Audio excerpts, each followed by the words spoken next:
ये कहानी है एक भूतिया हॉस्पिटल की।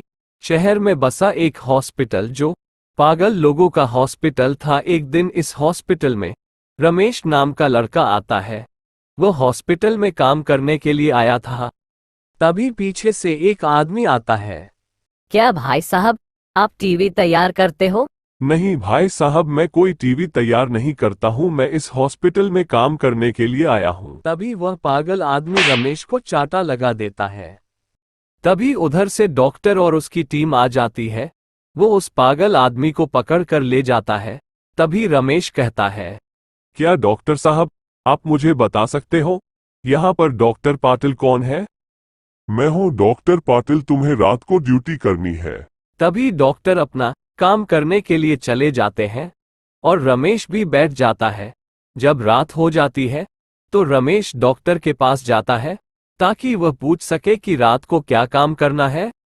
रमेश डॉक्टर के पास पहुंच जाता है। तभी डॉक्टर कहते हैं, देखो रमेश, तुम्हें रात को ड्यूटी करनी है। तुम्हें पागलों का ध्यान रखना है कि पागल हॉस्पिटल से बाहर ना आ जाए। रमेश ड्यूटी करने के लिए चला जाता है। वो हॉस्पिटल के बाहर पहरेदारी करता है ताकि कोई पागल बाहर ना आ जाए। रमेश को काम करने में बहुत मजा आ रहा था। वो बहुत खुश था। तभी रात के 12 जाते हैं। एक अनहोनी सी घटना घटती है। पहरा देते हुए काफी समय हो जाता है, इसलिए रमेश टेबल पर बैठ जाता है। रमेश पहरा देते हुए थक जाता है। तभी रमेश के पीछे से एक काले कपड़े में आदमी निकलता है। रमेश देखकर बहुत डर जाता है। रमेश के सिर से पसीने छूट रहे थे। अरे कोई नहीं, ये पागल मुझे डरा रहे हैं। मैं डरता थोड़ी हूँ, मैं तो हिम्मत वाला हूँ। रमेश फिर हॉस्पिटल में पहरा देने लगता है। कुछ समय पहरा देने के बाद रमेश थककर कुर्सी पर बैठ जाता है। तभी रमेश के पीछे एक चुड़ैल आ जाती है। कुछ समय रुकने के बाद चुड़ैल गायब हो जाती है। रमेश खड़ा होकर देखता है, उसे कोई दिखाई नहीं देता है। रमेश के मन में डर हो जाता है।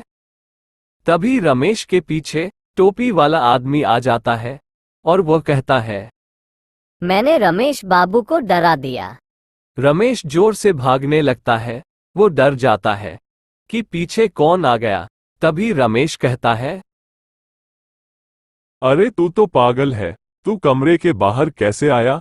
किसने आने दिया? चल अंदर चल। रमेश पागल को जोर से धक्का देता है, जिसके कारण पागल गिर जाता है। पागल वहां से भागकर अपने कमरे में चला जाता है। रात ज्यादा होने के कारण रमेश थक जाता है और कुर्सी पर बैठे बैठे सो जाता है। तभी सुबह हो जाती है। डॉक्टर रमेश के पास आकर कहते हैं, अरे रमेश, ये कोई सोने का वक्त है?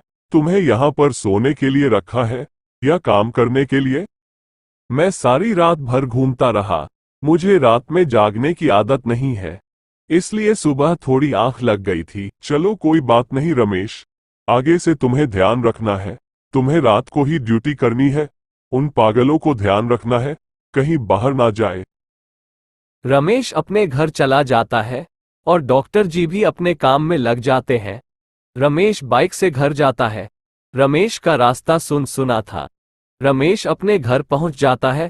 वह थका हुआ था, इसलिए सो जाता है। रमेश को हॉस्पिटल की घटना याद आ रही थी।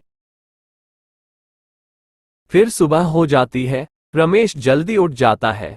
रमेश नहाकर तैयार हो जाता है। वह हॉस्पिटल के लिए रवाना हो जाता है। रमेश अपनी बाइक से हॉस्पिटल जा रहा था। रमेश जब रास्ते में चल रहा था, तभी रमेश को सड़क पर एक लड़की पड़ी दिखाई देती है। उस लड़की की टी शर्ट खून में भरी थी। रमेश लड़की को देखकर डर जाता है। वो वहां से चला जाता है। रमेश हॉस्पिटल में पहुंच जाता है। रमेश डर के मारे चल नहीं पा रहा था। उसके पाँव रमेश का साथ नहीं दे रहे थे। रमेश कैसे जैसे करके हॉस्पिटल में पहरेदारी करने लगता है। रमेश के मन ही मन में डर लग रहा था। तभी रात के 12 बज जाते हैं और एक अनहोनी घटना घटती है। वो चुड़ैल एक कमरे से निकलकर दूसरे कमरे में चली जाती है। रमेश ये देखकर बहुत डर जाता है। रमेश झट से खड़ा होता है, उसे कोई नहीं दिखाई देता, और रमेश कहता है, अरे कौन गुजर रहा है मेरे पास से तो चुपके से निकल जाता है। रमेश फिर पहरेदारी में लग जाता है। रमेश हिम्मत नहीं हारता है। फिर सुबह हो जाती है और डॉक्टर साहब आ जाते हैं और कहते हैं, शाबाश रमेश, तुमने बहुत अच्छे से काम किया, अब तुम घर जा सकते हो। रमेश घर जाने के लिए रवाना हो जाता है। रमेश रास्ते से गुजर रहा था, तभी वह बाइक रोककर देखता है। रमेश लड़की को देख रहा था, उसे लड़की दिखाई नहीं देती है। रमेश वहां से चला जाता है। रमेश अपने घर पहुंच जाता है। वह बहुत थका हुआ था, इसलिए जल्दी सो जाता है। रमेश सुबह उठकर हॉस्पिटल के लिए रवाना हो जाता है। रमेश अपनी बाइक से उसी रास्ते से हॉस्पिटल जा रहा था। कुछ दूरी चलने के बाद रमेश के पीछे चुड़ैल हो जाती है।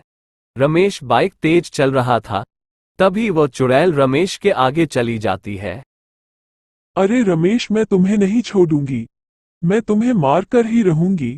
तू चाहे बाइक कितनी तेज चला ले, मैं तो तुझे मार कर ही दम लूंगी।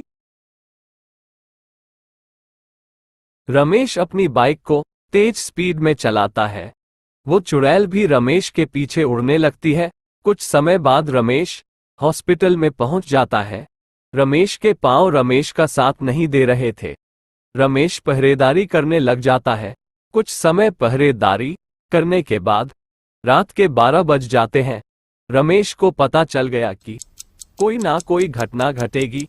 रमेश के सिर से पसीने की कतारें छूट रही थी। रमेश की हालत बद से बदतर होती जा रही थी।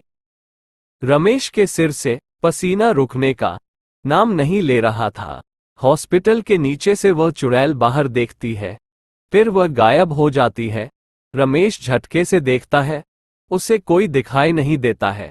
फिर रमेश टेबल के नीचे दुबक कर छुप जाता है। रमेश बहुत डर जाता है। वह डर के मारे अपने हाथ को सिर पर रख लेता है। फिर वह चुड़ैल हॉस्पिटल में आ जाती है और रमेश से कहती है, रमेश, मैं तुझे नहीं छोड़ूंगी, कहा ना मैं तुम्हें मार कर ही रहूंगी। वो चुड़ैल रमेश के हाथ पांव बांध देती है और आंखों पर पट्टी लगा देती है। रमेश बहुत कोशिश करता है, पर वह छूट नहीं पाता है। फिर वह चुड़ैल अपनी आंखों से रोशनी डालती है। रोशनी इतनी तेज थी कि रमेश उसमें जलने लगता है। कुछ देर जलने के बाद रमेश मर जाता है। उसके बाद वो हॉस्पिटल कभी नहीं खुला। उस हॉस्पिटल का नाम भूतिया हॉस्पिटल पड़ गया।